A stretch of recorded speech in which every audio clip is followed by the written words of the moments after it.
Oi, minha gente, como é que vocês estão? Sejam bem-vindos de volta ao Explica Professor. Hoje a gente vai ter mais uma aula da nossa playlist de resistência dos materiais. A gente vai falar de carregamento multiaxial. Acompanhe aí.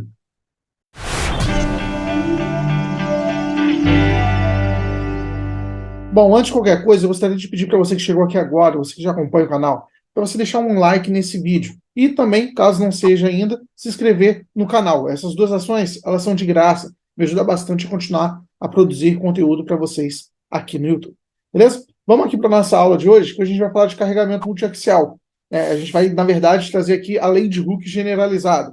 A gente já vai ver do que se trata, que é quando eu tenho ali um carregamento que não está somente axial, eu tenho mais de um componente do meu carregamento nos outros eixos. Então, todos os exemplos que a gente vinha considerando aqui até agora, eles tratavam o quê? De um corpo ali, normalmente um corpo prismático ou um cilindro e tudo mais, que eu tinha força axial. Ou seja, eu tenho ali uma força que está simplesmente no meu eixo X. Né? Então, se eu tenho vários eixos, eu estava considerando somente que eu estava aplicando forças no eixo X.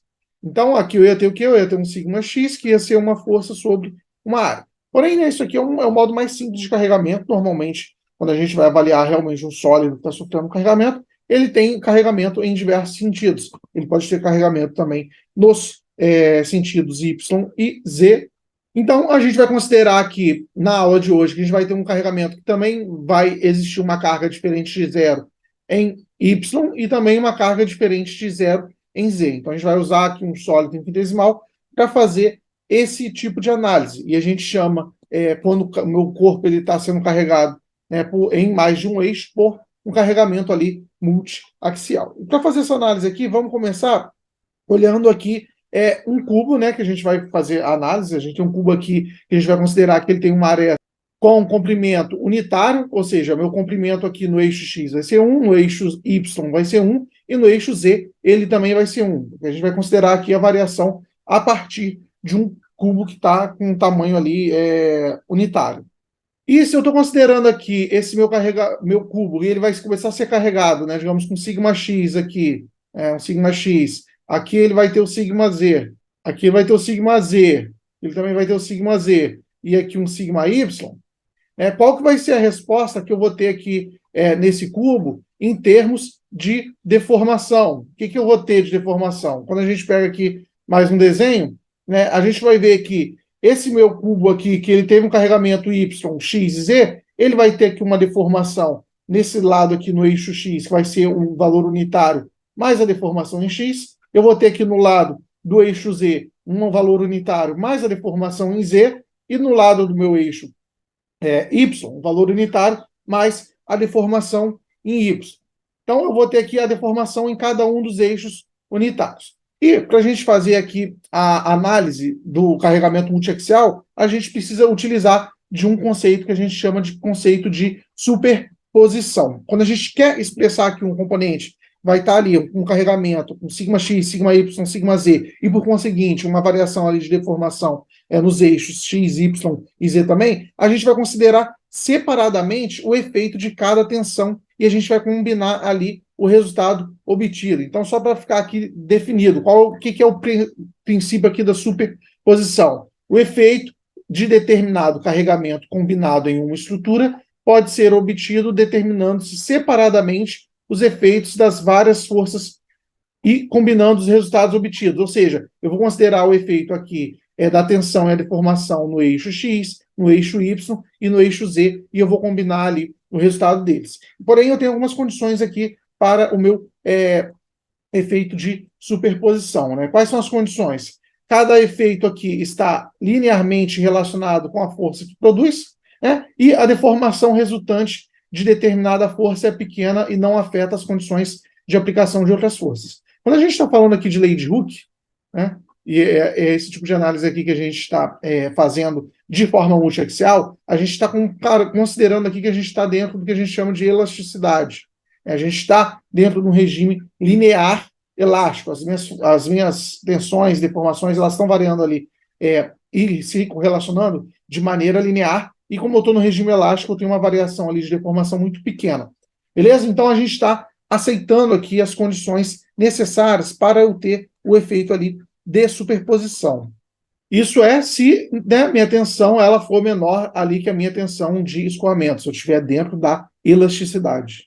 Então, como que a gente pega aqui agora e determina qual que vai ser a equação generalizada de um material? A gente lembra que nas aulas anteriores, quando eu tinha, por exemplo, uma tensão em X, certo? Quando eu tinha uma tensão em X, quem que é ali a correlação entre tensão, quem é a relação entre modo de elasticidade é tensão sobre deformação. Então, quem que é ali a minha tensão do meu material no eixo X, por exemplo, e aqui a minha deformação no eixo X? Será o modo de elasticidade sobre o EX. Mas eu posso reescrever isso aqui também como? Como o meu EX vai ser a minha tensão de X sobre o meu modo de elasticidade. Então, o que eu posso aqui escrever do meu material? Eu posso escrever, né? Deixa eu apagar isso aqui rapidinho. Eu posso escrever, por exemplo, considerando primeiro o eixo X, depois a gente vai jogar para os outros eixos, que a minha deformação de X, ele vai ser quem? Vai ser a minha tensão em X dividido pelo meu módulo de elasticidade. Porém, a gente viu, quando a gente estava estudando o coeficiente de Poisson, que eu tenho um efeito ali, devido à minha tensão de X, que ocorre ali nos meus eixos Y, né, e no meu eixo Z, devido à minha tensão em X. Quem que são esses efeitos? São efeitos de Poisson. E então, se a gente faz isso aqui para os outros lados, o que a gente vai ter? A gente vai ter que o meu EY, ele vai ser o meu sigma Y, né, sobre o E, que é o meu modo de elasticidade. E o meu EZ, ele vai ser o meu sigma Z sobre o E. Porém, a gente tinha visto que a minha tensão, por exemplo, sigma x, ela vai ter aqui um efeito de Poisson que vai gerar uma deformação na lateral. Então, essa tensão aqui, sigma x, que está atuante no meu eixo x, ele vai gerar aqui também uma deformação lateral. Vamos relembrar aqui, quem que é o Poisson? O Poisson vai ser menos a minha deformação ali, por exemplo, no eixo y, dividido ali pela minha deformação no eixo x. Então, quem que vai ser ali? O meu EY. O meu EY ele vai ser igual ali, menos Poisson vezes EX. E quem que é o EX aqui quando a gente vem nessa equação? A gente vai ver que o EX, ele vai ser igual, né? Se eu substituir aqui o meu EY, ele vai ser igual a menos Poisson, vou substituir o meu valor de EX, que é essa equação aqui, que vai ser quem? Menos sigma x sobre E. Né? E da mesma forma, isso aqui vai ser igual a quem? Isso aqui também vai ser igual ao meu valor de EZ. Então, quando eu estou aqui considerando todas as deformações em cada um dos eixos, eu vou ter que considerar também o efeito de Poisson de cada um. Então, vamos lá, vamos dar uma limpada aqui nessas forças para a gente rever aqui como que cada força vai afetar no efeito de Poisson. A minha força sigma x que está tensionando, que está carregando aqui no meu eixo x, ele vai gerar aqui uma deformação no eixo y e vai gerar uma deformação no eixo z em termos de efeito de Poisson. Então, a minha deformação no eixo y, eu vou ter aqui ainda um efeito quem? De menos sigma, né, menos Poisson, sigma x sobre E. E ele também vai gerar um efeito de Poisson no meu eixo Z, que vai ser menos Poisson, sigma x sobre E. As minhas outras forças, por exemplo, a força Y, que está tensionando aqui nesse sentido, vou apagar aqui novamente, vamos lá.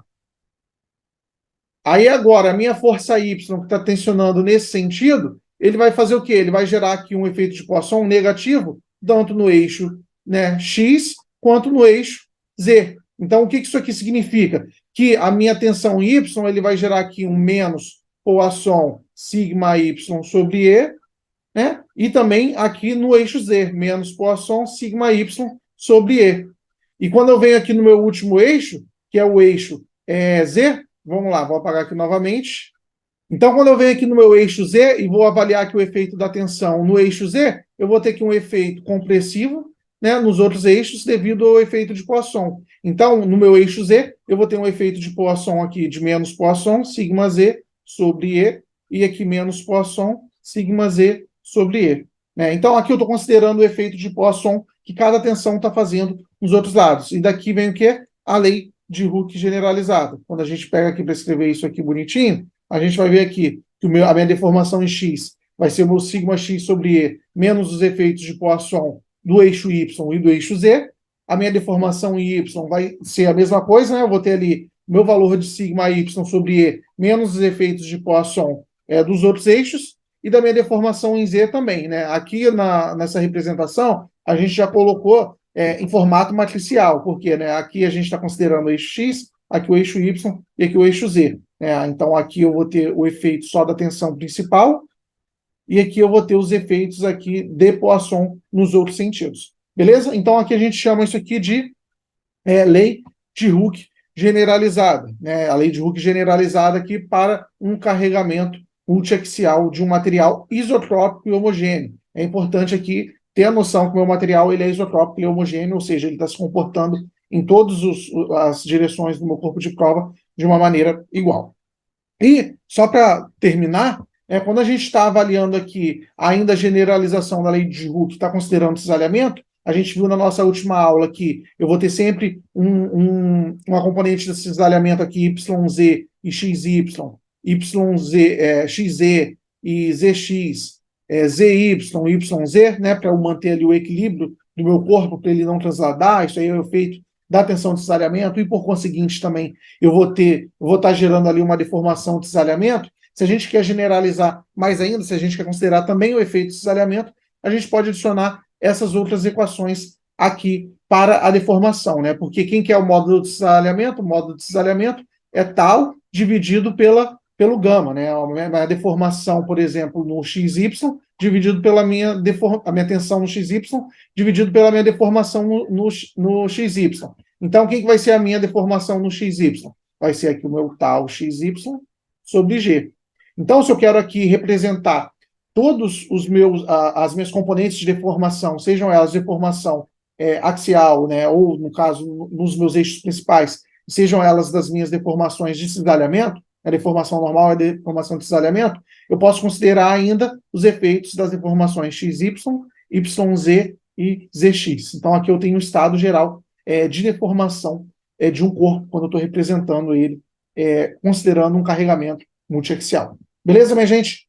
Bom, minha gente, a aula de hoje foi isso. Eu queria só introduzir mesmo essa ideia de carregamento multiaxial. A gente vai realizar exercícios ainda sobre essa parte da matéria. Qualquer dúvida, deixe aí nos comentários, será um prazer tirar para vocês. Lembre de deixar um like nesse vídeo, se inscrever no canal e dê uma olhada no nosso programa de membros, porque você pode ter acesso aqui a conteúdo exclusivo no canal, um monte de aula extra que está só para quem é membro, e, além disso, exercícios aqui da playlist de Resmate, e tudo isso muito baratinho. Então, você dá uma olhada aí, você vai ver que é muito barato se tornar membro, e você tem acesso aí a diversas vantagens. Vejo vocês numa próxima aula, um grande abraço e tchau, tchau.